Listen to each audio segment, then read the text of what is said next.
webinar's name is 4 Steps to Increase Range Effectiveness. Just before we start, we know you're busy. If you have an urgent call or if you need to leave the room and cannot finish the workshop, that's not a problem, because we'll be very happy to send you a link so you can download the deck. And a bit later on, if you want to use the video internally for training purposes or whatsoever, we're really happy to let you do that. And thank you for the people who've been asking some questions. You guys might have some questions along the way. What we propose is please write them down in the chat notes, and we're going to address them as much as we can at the end of this webinar.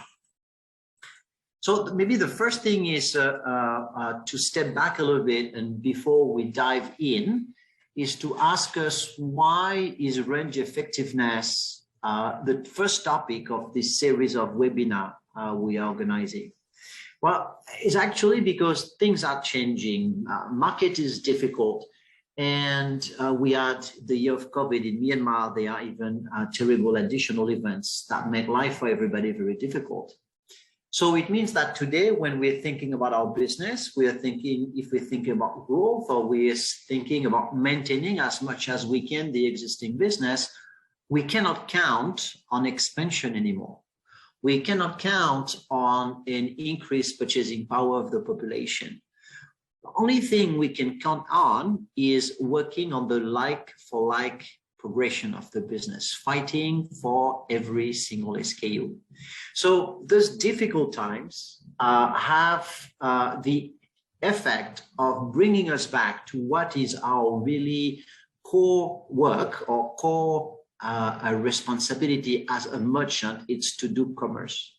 And when we think about commerce, when we think about a shopper, a housewife, a father, a mother, going to the store, whether this is online or whether this is in a physical store, we have to remember that the primary reason they visit us, in addition to proximity, of course, is because they know they are going to find the product they're looking for.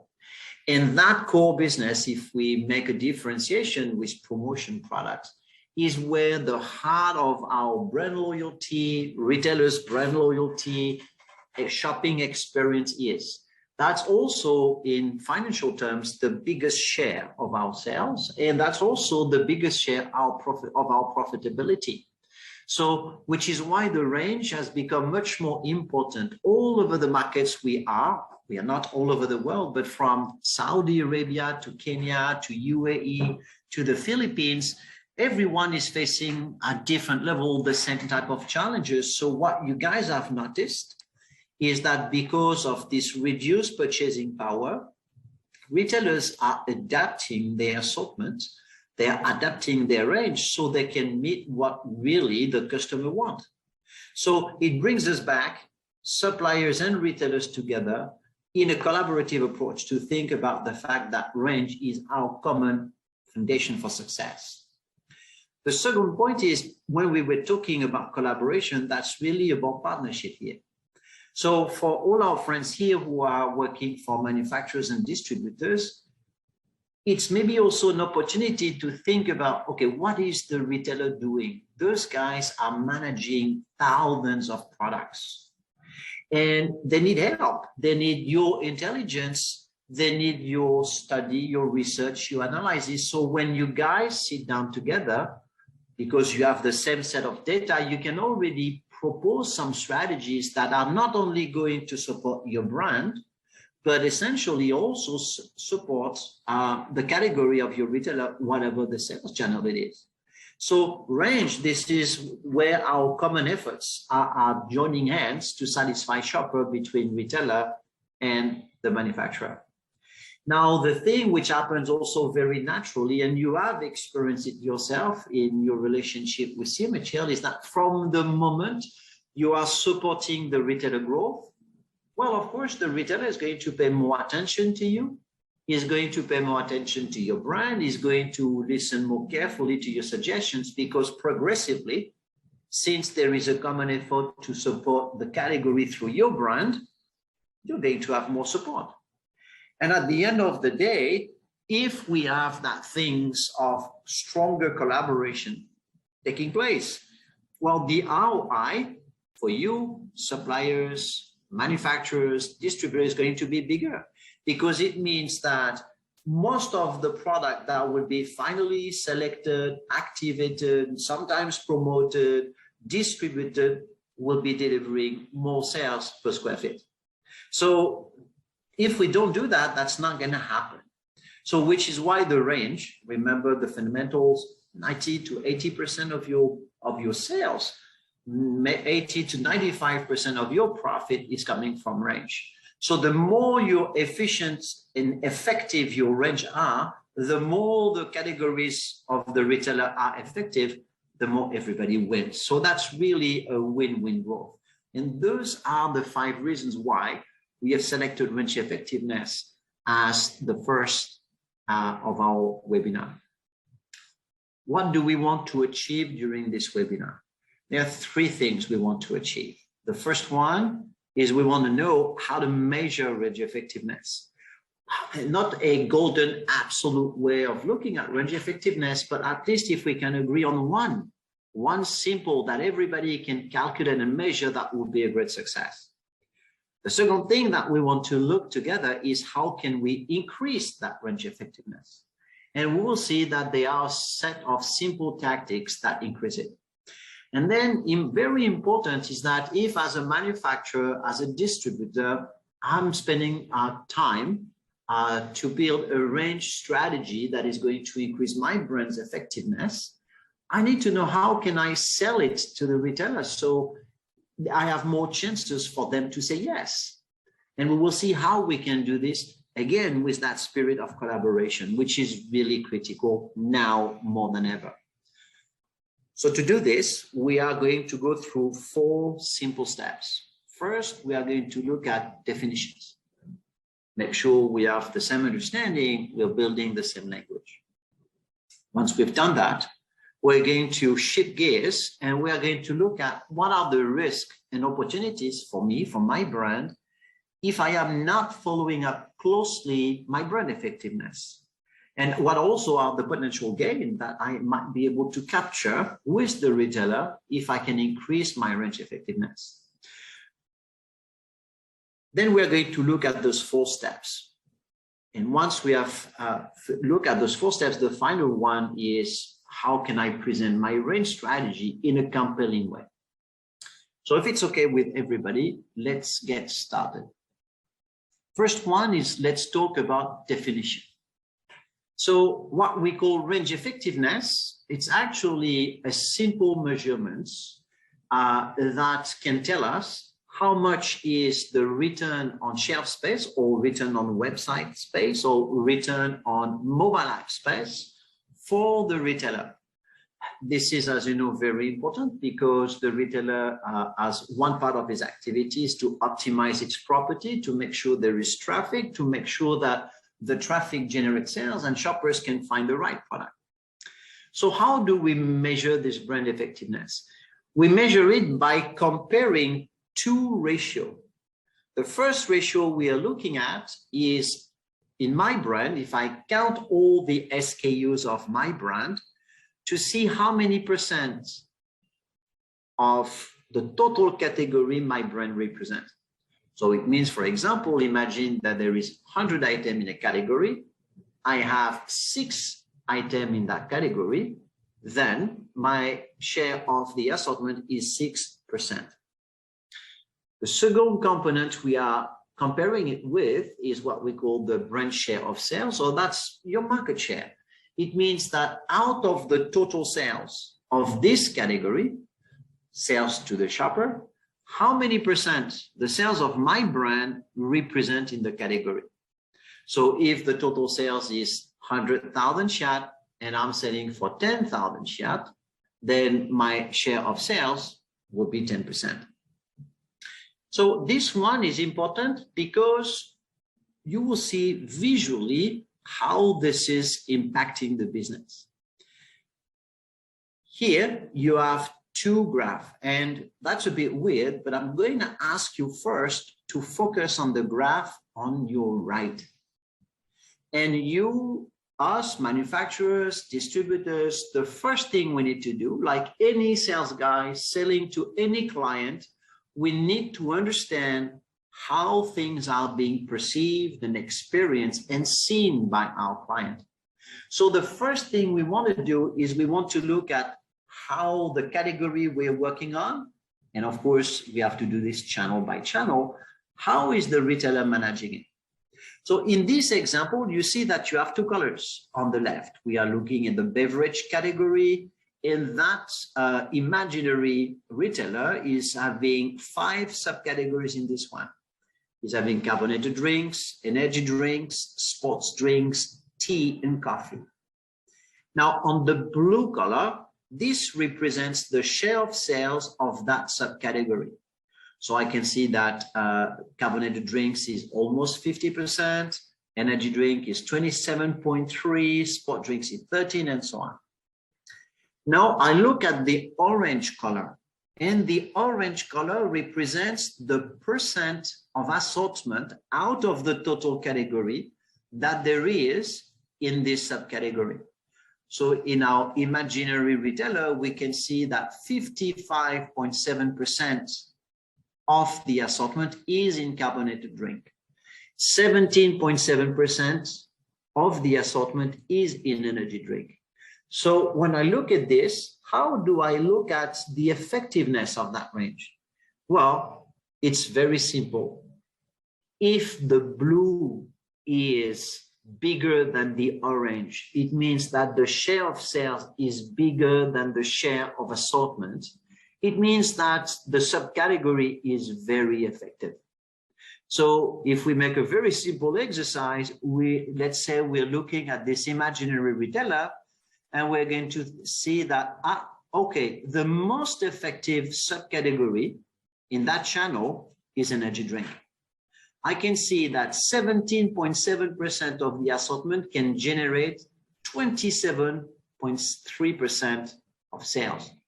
So it means that 1% of assortment in energy drink delivers almost 1.6% of sales. I can see as well that the efficiency, the effectiveness of carbonated drink is maybe not that great, because the share of assortment is bigger than the share of sales. And for me, if I put my supplier or distributor hat, I am not judging, because there is surely a strategy behind that, but I'm looking at the opportunities it represents. So if I was looking at the carbonated drinks, I would say, well, there is already maybe a little bit, quite a lot of assortment there. Putting a new product there or trying to list a new product there might not be delivering as much success as I would do in energy drink.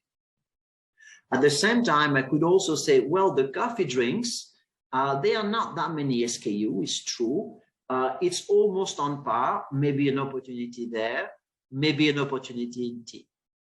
So I'm just going to write down some notes. Again, I just want to know and understand my retailer's business. What is driving efficiency in this category, in this channel? Here, the answer is clear. This is energy drink first.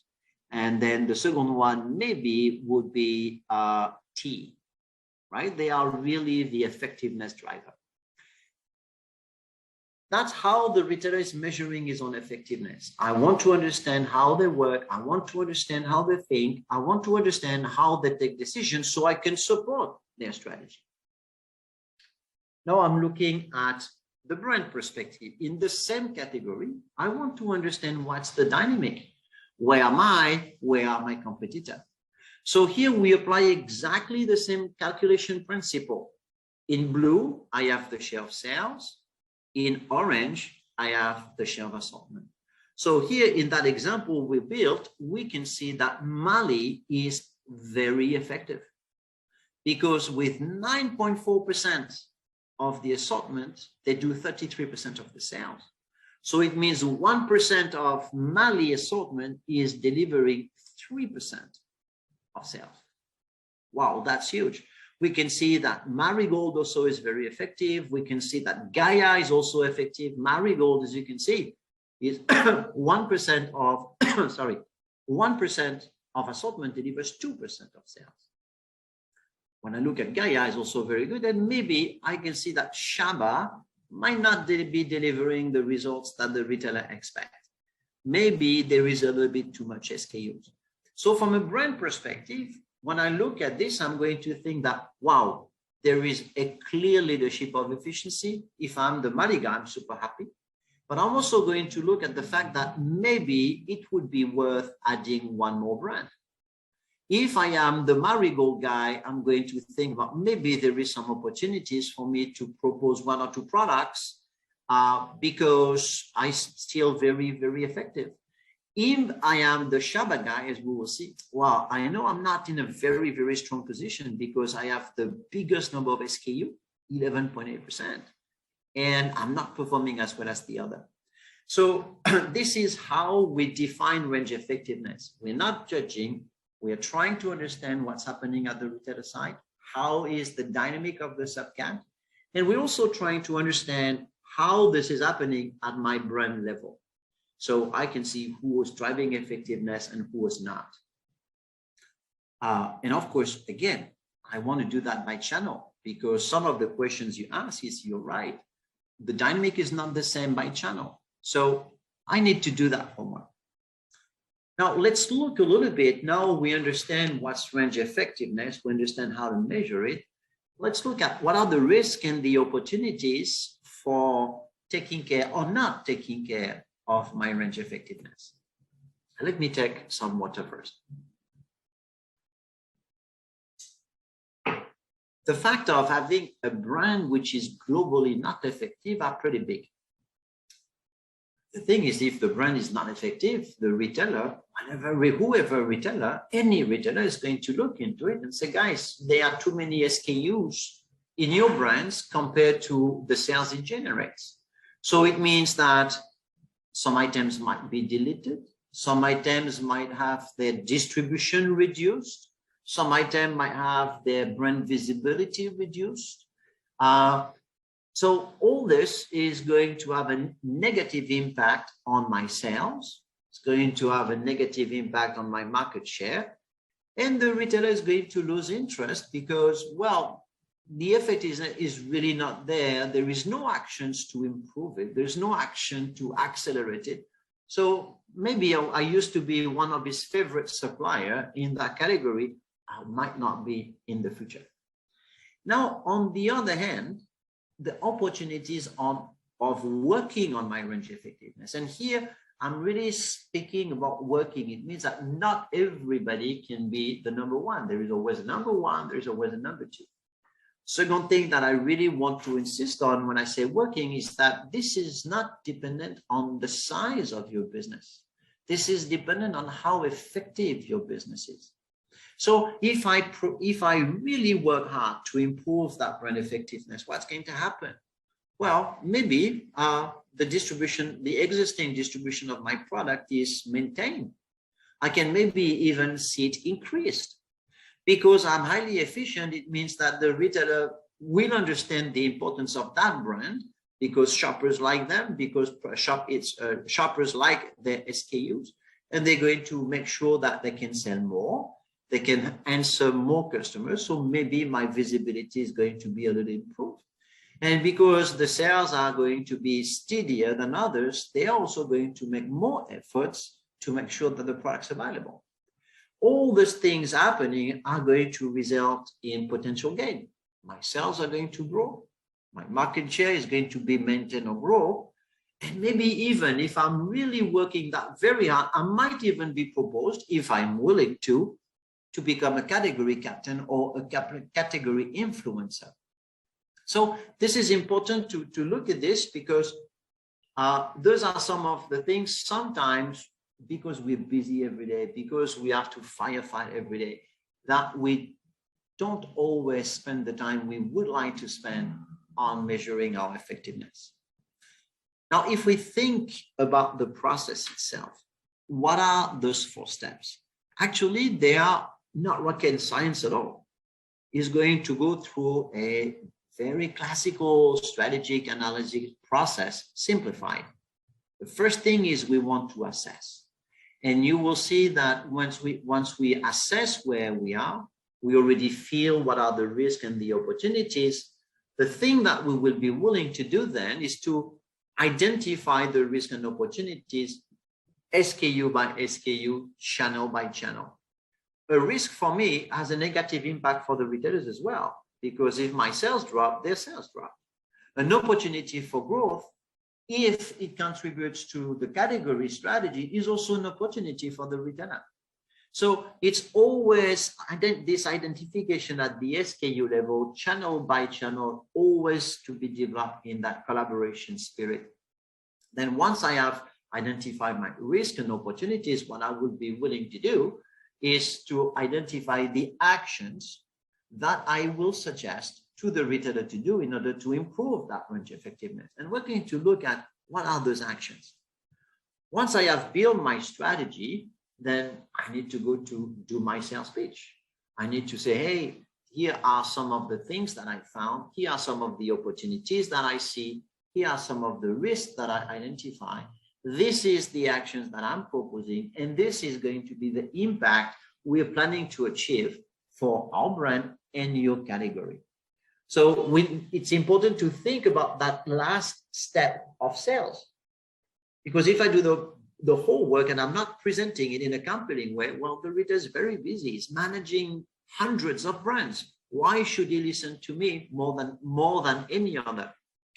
And I'm just opening a little sidebar. Maybe this is too long time ago, but in a previous life, I was a FMCG director for a retailer, and I was meeting brands, suppliers all the day. And there were two things that impressed me when I was there. The first one is I was very impressed by the knowledge of the market that the supplier has. He knew really the whole market. Of course, me, I was only knowing that little window that I have from my business, but they were sharing information about what's happening at the competition, what's happening globally. The big guys had information about consumption trends, about shopping behaviors. That was really impressive. And it was really interesting. So with that part, when they were talking about that, was really impressive. The second thing that I noticed is that I almost met zero supplier that was talking about my business. They were talking about their brands, they were talking about their promo plan, they were talking about the big innovations they were bringing. But what about me? What about my category? That very, very, very seldom happened. And when that was happening, when I was somebody who was starting to present his strategy by first building on my category strategy in that channel, the whole world changed, really. I'm closing that sidebar. So the assessment, we have seen it. We have this comparison between the sales share and the assortment share. And so there is one golden rule. We always start by the retailer, always. Because we want to understand where they are. We want to understand a bit of their strategy. We want to be able to ask questions so we understand better. So when I look at this, I want to be able to answer 5 questions. Which are the very effective subcats? Which are the low effective subcats? Where do I think there is an opportunity in a subcategory? And of course, if the subcategory has a good effectiveness, that's an easy opportunity. If the subcategory has not a lot of effectiveness, well, and if I am in there, I understand that I will have having some challenge. And I want to, at that level, understand what can be the consequences for my brand. Where am I? What's my range? Am I in a category that is performing or not very performing from an effective perspective? One thing, and we do have CMHL people here around the table, I hope they're going to validate what I'm saying. The retailer doesn't have that much time. He is really, really very busy. So in our experience, retailer very often appreciate when somebody is sharing fact without judgment, but it shows they did their homework. So when I'm looking at these categories that are effective, not effective, have a lot of SKUs, seems to have not enough SKUs and so on, again, I am not judging at all. There is a strategy behind that. But it's important that I share what I found. I can even ask questions so I better understand. So for example, I could ask, if I was meeting this imaginary retailer, says, sir, I see that you've been coffee in your subcategory. And I was a little bit surprised because the sales contribution so far is not maybe at the level you wanted it to be. And still there's a very large choice of SKU. What's the story behind?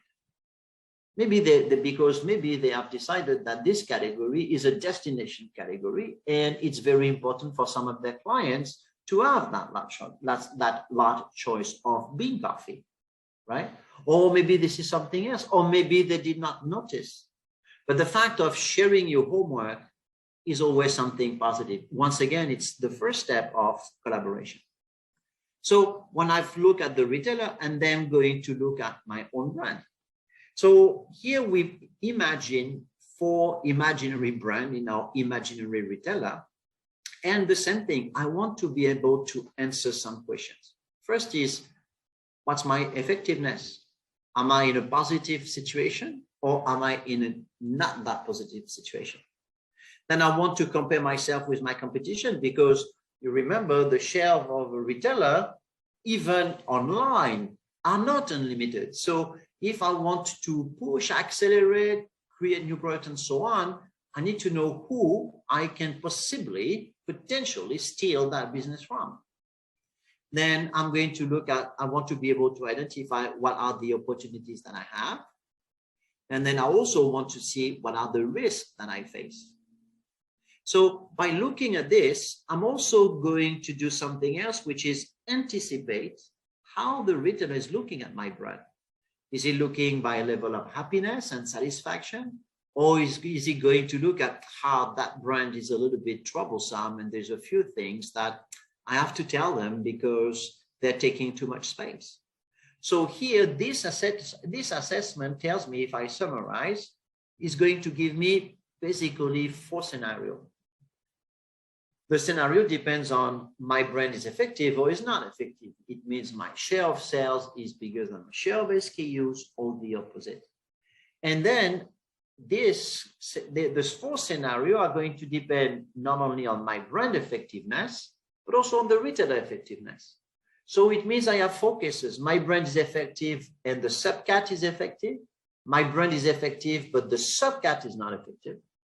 My brand is not effective, but the category is effective. And my brand is not effective, the retailer subcategory is not effective. I am in one of those 4 blocks. This is again, channel by channel. So I need to be able to kind of map it, right? And say, in that channel, I'm here, in that channel, I'm there, in that channel, I'm here, in that channel, I'm there. Now, once I have done this assessment, it's time for me to go into the step 2, which is the risk and opportunities. Just as a reminder, the risk and opportunities that we have if we work on it. Now, how am I effectively going to work through this risk and opportunities? I'm going to do this by taking SKU by SKU. How am I going to do this precisely? First, what I'm going to look at is by channel. Remember, guys, the first thing that I want to look at, the most important one, of course, is how much each of my SKU contribute to the sales. If I'm in the top 10, top 20, I'm fine. And here, for the people who are using Arian, you know that this cut means this SKU is part of the first 50% of the category sales. So that's the first thing I'm going to look at. The second thing I'm going to look at is from a housewife basket perspective, meaning what we call housewife basket is how popular is a product in the basket of the shopper. How often do we find these products in the basket? So if like you see, this Coca-Cola 1.25 liter is 1. It means that this is the item in that subcat, which is the most frequently found in our swipe basket. If I'm in the top 10, I'm okay. If I'm not in the top 10, well, I know I need to have a strong story to tell to my retailer. And also for me internally of what do I want to do with that SKU. First element is sales contribution of each SKU by channel. Second one will be the positioning on the basket. You understand that if the basket can be number 1, but the item can be selling number 10, right? It depends on the value. The next thing I'm going to look at is, and you can see this through this orange or green document, but not document, sorry, circle. This is going to tell me if that very SKU has its sales growing versus the same period last year or not. So if it's orange, here I can see that this SKU is not growing versus last year. This one is, this one is, this one is not. So which means that I'm not in 100% green light position. My sales are okay, I'm very good. My basket penetration is good, but my sales trend is down. Now, there are also some cases where my basket penetration is not even in the top 10 or top 20. It's very low. My sales contribution is low. My sales ranking is low. My trend is negative, and there is a warning because this warning tells me, Frederick, be careful. Your product is in the tail of the range. So I know when I look at this that I might have some challenges justifying, explaining why this item should still be there. This being said, we all understand that all the item cannot be on the top sales, right? But if I have a low performing, decreasing sales trend, wow, I know that I need to build something. The 2 more elements that I'm going to look at to evaluate the risk and opportunities are going to be the performance by store and, of course, my availability. So when I look at the performance by store, what I want to identify is what's the global trend and where are the stores that need my help. So if I look at this example we have here, we can see that in store A, that product had a 50% volume growth. Wow, fantastic. Same for store B. They are doing something fantastic. But why do I have such low performances on store B and store C and store F and store H? This is something that I really want to integrate into my range strategy. Because if I'm able to grow the volume by 20, 60, 30% in certain stores, maybe I'm not going to reach that top level in all the stores, but maybe I can, instead of having minus 12%, maybe I can reach 0, maybe I can reach +5. And to make sure that I am not responsible for this, I'm going to look at my service level and the availability in the product. So here in our example, we can see that the store G, if I had a problem on store G, I can see that in store G, I have 28 in October, I had 20 days of stock, but only 67 of service level. And then I know I'm looking at the fact that my service level dropped in November to 53%. So after that, I came back to a much better score and I did a great job in December. But it's important to understand how that my availability, my service level is also impacting the performance of my products. Because of course, the retailer knows this, the retailer dives into this, and this is something to which I need to propose a solution. So I'm going to do this analysis SKU by SKU. I can do it first on my own products, and then I can also look at, hey, what are the top competitor product performance doing that I'm not doing, right? So this is how I'm going to progressively build up that strategy. This risk analysis, once again, is going to be summarized in a very simple 4 scenario cases. My brand is effective or my brand is not effective. The retailer subcategory is effective or it's not effective. And at a high level, I can see, first of all, that this lower right quadrant, well, is a question mark for me as a brand, right? If I have low performing SKUs in a subcategory that is not very effective at the retailer's channel, I need to consider, do I want to get out of that subcat? Or is it, on the opposite, a superb opportunity to show to my retailer that together we can work range plans in order to make that subcategory effective enough? So here, that's really a big strategic decision. If I'm effective and the subcat is effective, well, what I'm looking for, of course, is maybe to have more space, is maybe to propose new items because I'm in a good position, and maybe to look at, hey, what are some of the things we can do, maybe to improve the distribution if there is an opportunity there, maybe to increase the product's availability, which also means working on my service level, of course. The risk, I still have some risk, is that my lowest performing item maybe might not be considered very nicely because they don't bring a lot of things. Maybe some of those items are going to be considered as really kind of tailing the range, so not bringing anything. And well, the thing is, if I absolutely want to maintain low performing SKU because that's my brand strategy, that's fine. Well, I won't be surprised that the retailer is going to ask me to activate the sales because the retailer cannot keep too low performing items if there are not any efforts or that show the willingness to bring this item to a more active level.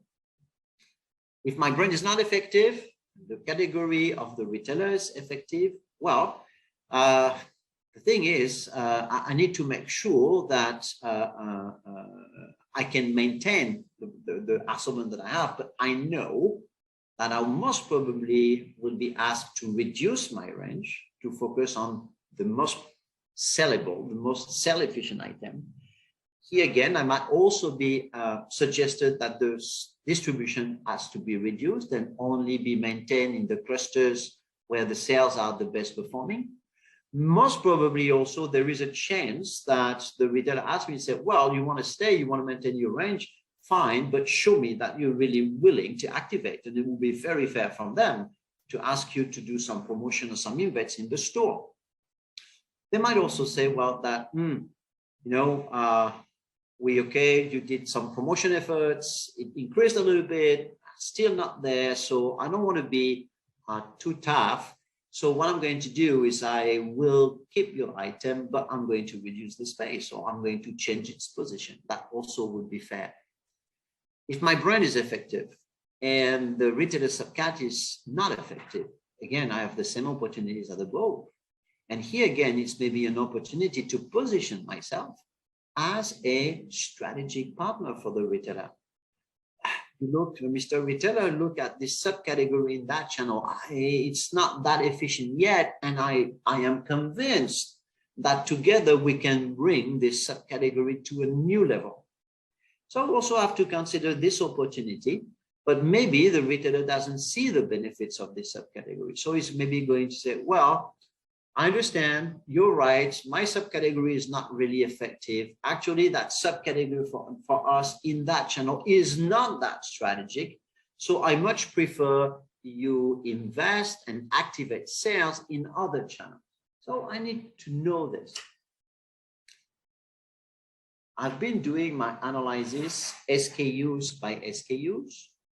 I have identified what are the risks, what are the opportunity. I've been writing these down. Now, the thing is, I need to be able to put this in a very synthetic, simple, quantified document.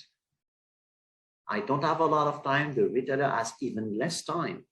So I need to position this in something very simple. And here, we're going to propose you a template, which is not rocket science, which of course can be improved, but maybe is going to give you some ideas And one thing that I would strongly suggest is work this out with your retailer to make sure that the document supports the way they are working, so they can take a decision more easily.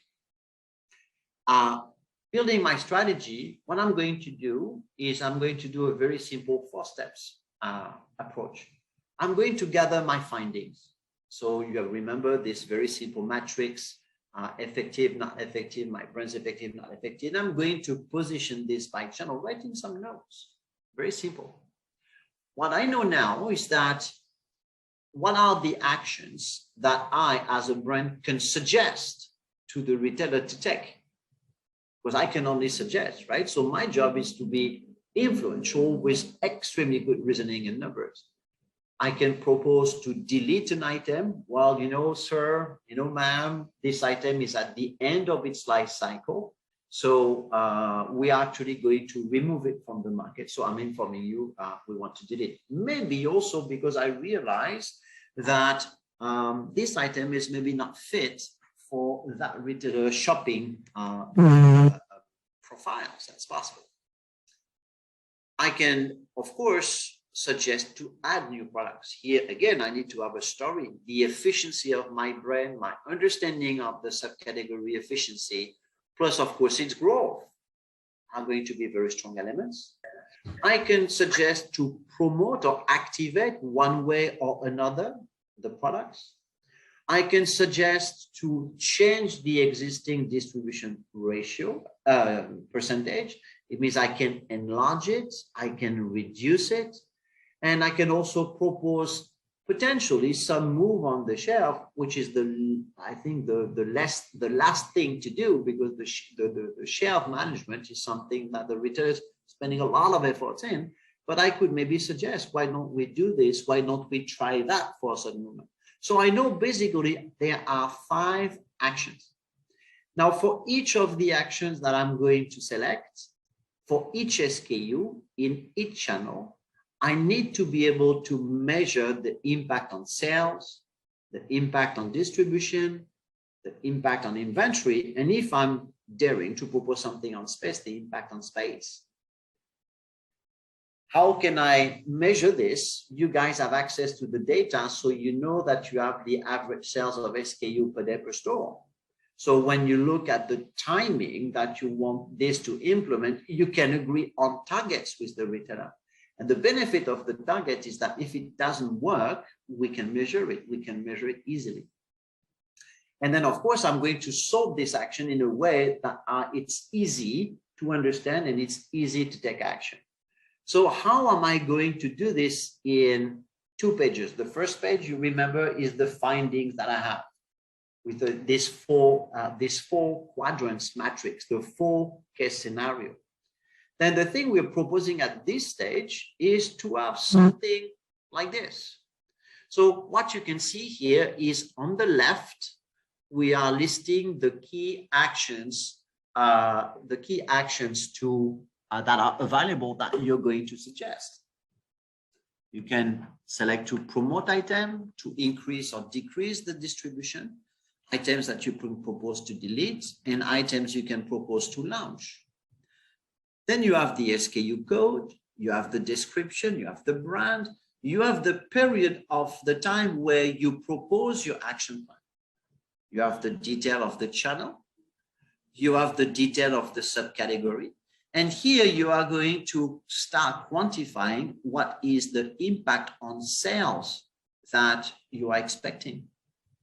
Then maybe the expected space that you suggest, and then the expected impact on inventory, whether this is going to increase the volume of the stock, it's going to decrease the stock days, whatever the situation that you have identified in your strategy.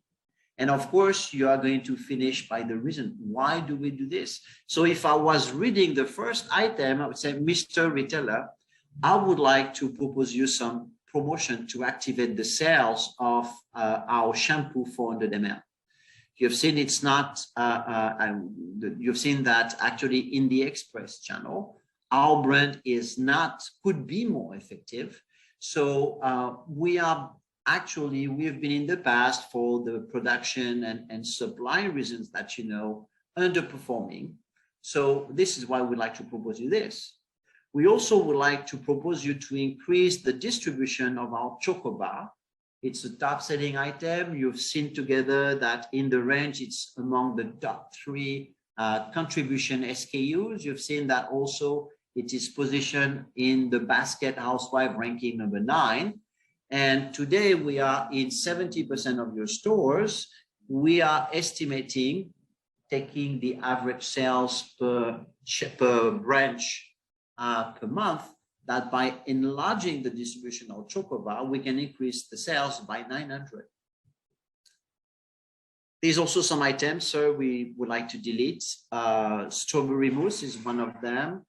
It's in the dessert category, and we would like to suppress it from express and online. The reason is we cannot have any more supply, and we do not have, this is not a strategy for our company to keep on pushing that product.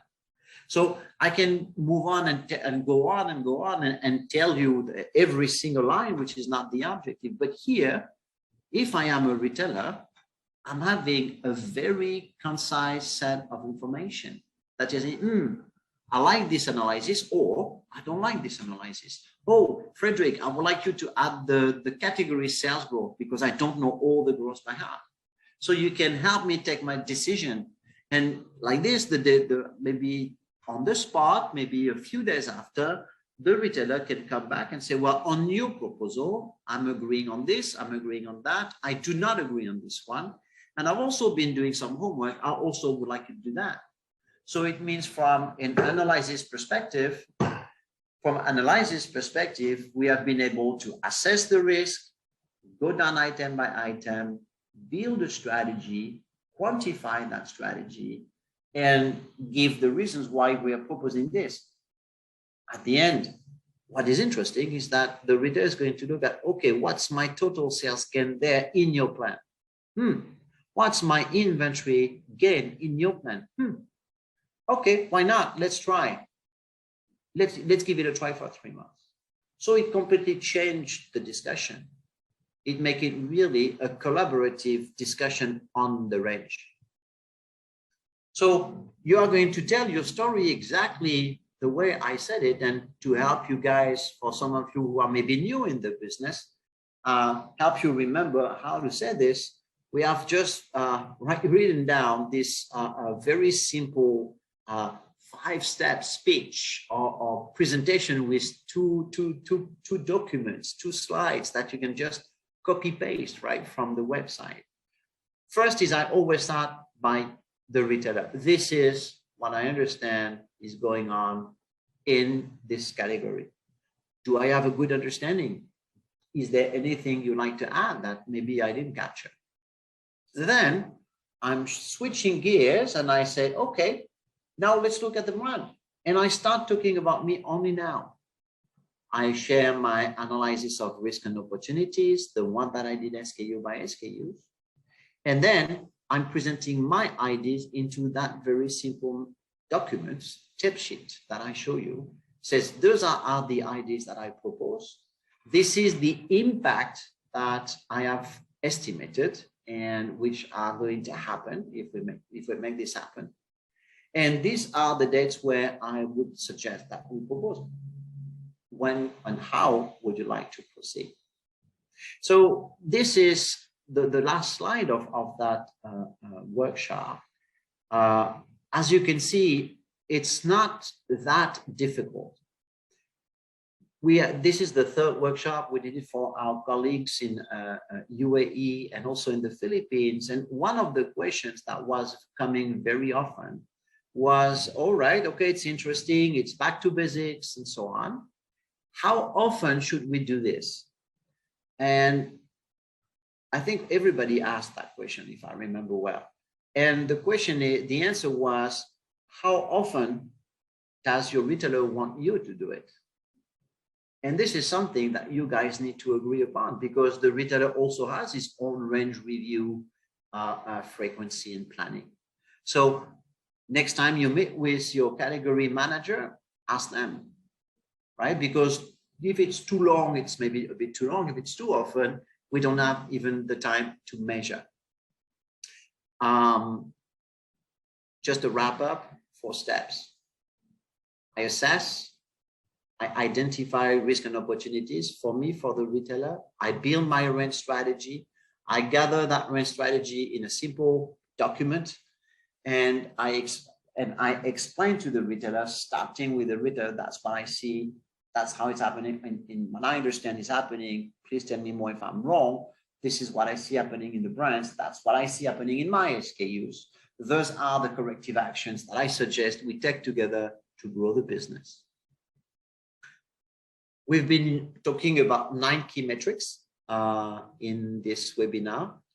For the people using Arian, they are all in the system. And I'm sure a lot of you are very, very familiar with them, right? But when you get, I'm not going to go through number 1 and number 9, but if, of course, you want to be reminded or want to have a training, the team here and our wonderful Shui are going to be very happy to assist you and do some additional training session on this one.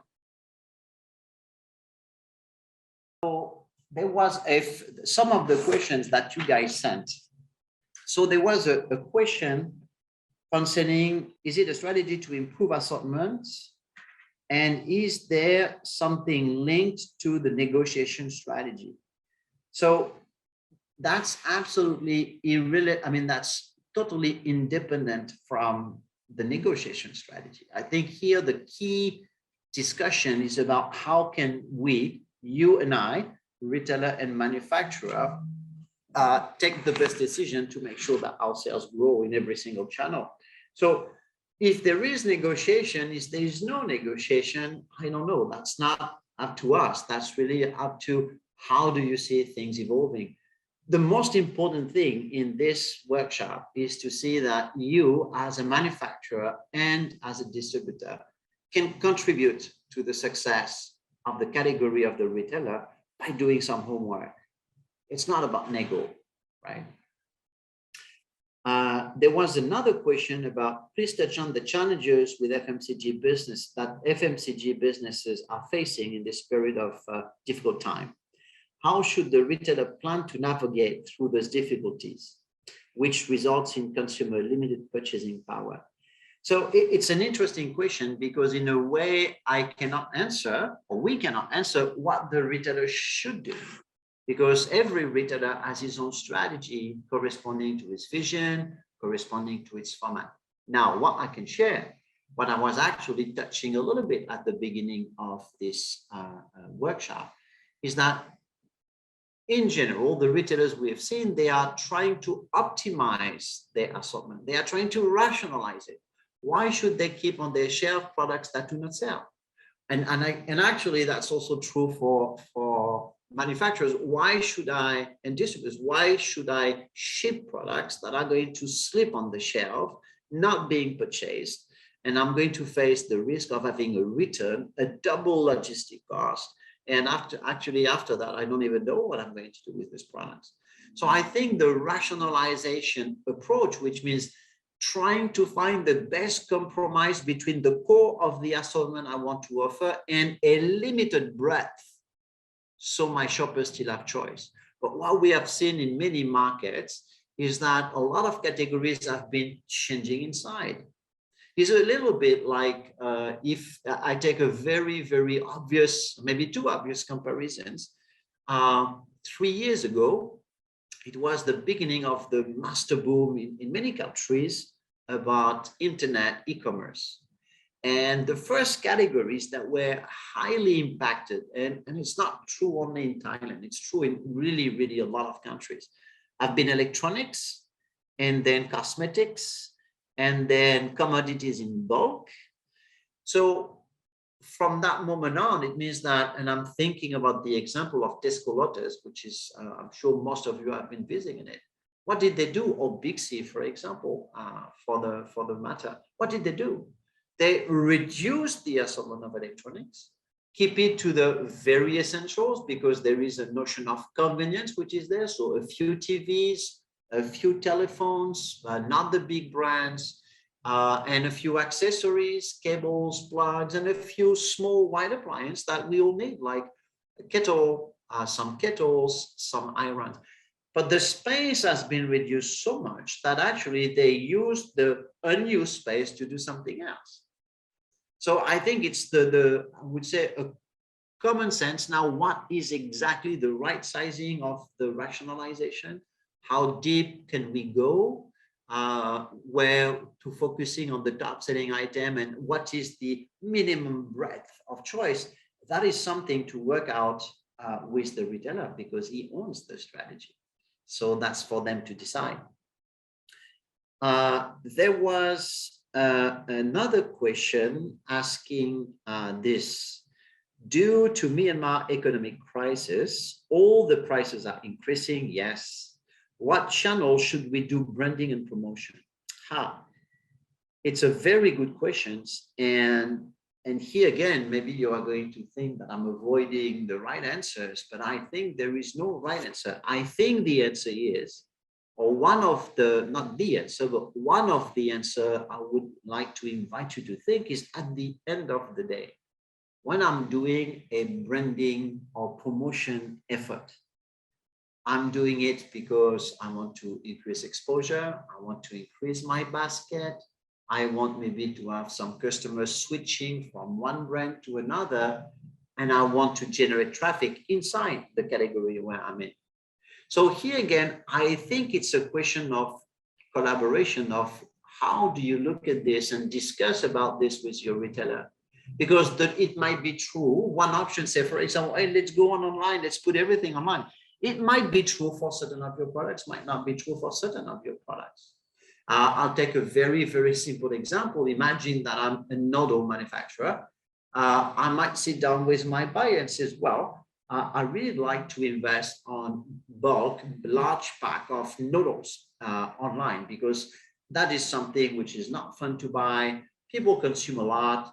And I think that's a great destination for online business. What do you think? Yes, no, this is something to be done together, really. And then you also, when you go into the website, you see that you have the trends. You have the trends even on the basket decision tree. You have the trends of traffic and penetration by channel. So I think it's a strategic homework that you do, exactly like we do the same for the range. And then that's a strategic discussion you must have with your buyer, right? Because this is something you are going to decide together, measure the impact and say, well, did we do a good choice or did we do a good choice? There was another question, very, very, very big question. Actually, we should do a webinar about this. And the question was, how do we do market analysis? So I'm going to try to give you the answer that I know, right? And maybe I will not be answering exactly what you're asking. If we take a pure theoretical category management perspective, the first thing that we're going to do is we are going to look at what is happening outside the market. So maybe there's some data you can get from Nielsen, maybe some data you can get from your field visit, maybe some data you can get information or trends you can get from your wholesalers and resellers. Then, once I've done this, I'm going to start focusing directly to my retailer, and I'm going to compare what is happening on the market and what is happening at the retailer for my brand. And then I'm going to look for every single discrepancies from what are my top selling item, what's the width of my range, are the subcategory sales trends similar, what about my promotion efficiency, what about my promotion intensity. And I'm going to measure all this gap, and I'm going to put away the gaps that I like because they correspond to my strategy, because they correspond to what we agree with the retailer. And then I'm going to focus on all the gaps that I have where I see there is an opportunity for growth. And the background of all the decisions I'm going to take, which are going to come on, again, the range, the promo, the distribution, the availability, my supply chain, I'm going to use the market trends and compare it with my trends in that category with the retailer and say, well, those are the reasons why I'm proposing you to do this. And it would be something very simple, like my product, bottle A, is ranking number 3 national sales globally. And I realized that it's only number 6 in your stores. So I think that you and I, for that product, are maybe missing some opportunities. So here is what I would like to propose to you. And then after that, the conversation starts. It doesn't mean that the retailer is going to say either yes or either no. But again, bringing fact and number in a structured reasoning help us take a better decision. But because it's super difficult to take decision on instinct, or it's also, as I was saying at the beginning, remember that the retailer is managing much more brands than you are, much more SKUs than you are. Imagine that when he decides or she decides when he or she has to take a decision on one single product, that you can see, okay, that's on one single product, that decision has to be executed or not executed in as many branches as there is. If you think about a very large retailer, CMHL, what is a decision for one item is throughout the whole number of branches. So it means if you just think or imagine, I'm not trying to make a case and make us cry about the job of the category manager, but just to enhance and emphasize the value of the homework you can do. But if you say, hey, we talked about 5 items, right? 5 decisions on one item. Imagine that those decisions for one item, right? They can be taken every 3 months. So this is 4 times in a year, right? For one item times 20. So we are already at 80. And then multiply by the number of the branches, which is say 200. So it means one decision on one item, the decision on one item is already a few 100,000. So everybody that, if I'm the buyer, everybody that can help me understand and go to certain points, which I might agree, I might not agree, but there's one thing I will always respect and appreciate is the effort that those people have been doing to help me take a decision. Thank you for you to be here, everybody. I hope you enjoyed. I hope it was not too long. My English is not my own natural language, so maybe sometimes not very understandable. Thank you very much to bear with us. Thank you for your support throughout all these years and difficult time. We really value it very much. And don't hesitate to call us, call Shui. You know how excellent she is to share the deck and any additional training that you guys might need. Thank you very much. You be safe and you have an excellent weekend. See you next time.